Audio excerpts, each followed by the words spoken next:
Welcome back to Nest Fitness. இன்றைக்கி வீடியோவில் நம்ம என்ன பார்க்க போகிறோன்னா, பார்பெல்லில் ஷோல்டரும் லெக்கும் பார்க்க போகிறோம்.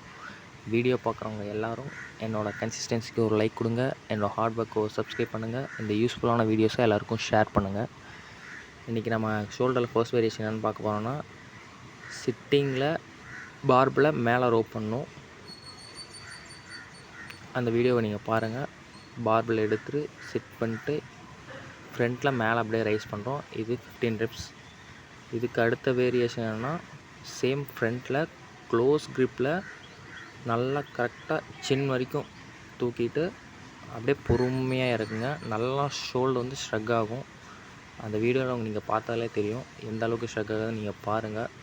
நல்லா ஸ்க்வீஸ் பண்ணி பொறுமையாக வரணும் கீழே.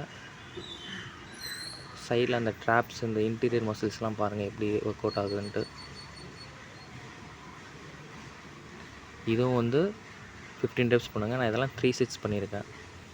இதுக்கு அடுத்த வேரியேஷன் வந்து ஷேமில் ஸ்டாண்டிங்கில் பேக்கில் ரைஸ் பண்ணுறது. அது எப்படி பண்ணுறேன்னு பாருங்கள்.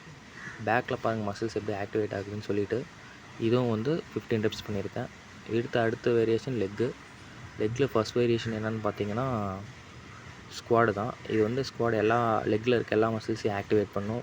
ஃப்ரண்ட்டு, தை, பேக் எல்லாம் ஆக்டிவேட் பண்ணுறதுக்கு இந்த ஸ்குவாட்ஸ் பண்ணுங்கள்.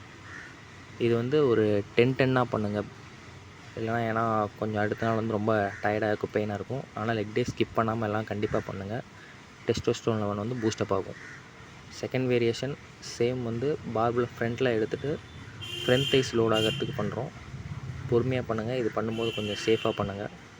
கூட யாரோ ஆள் இருந்தால் பண்ணுங்கள். கொஞ்சம் தூக்கி கொடுக்க சொல்லி சப்போர்ட் பண்ண சொல்லுங்கள். இதுவும் வந்து ஒரு 10 counts 3 sets பண்ணிக்கோங்க. தேர்ட் வேரியேஷன் என்னென்னு பார்த்தீங்கன்னா, சிட்டிங் காஃப் ரைஸ் தான் பார்க்க போகிறோம். ஒரு வாலில் சிட் பண்ணிட்டு கரெக்டாக நல்லா வெயிட்டை பிடிச்சிட்டுங்க.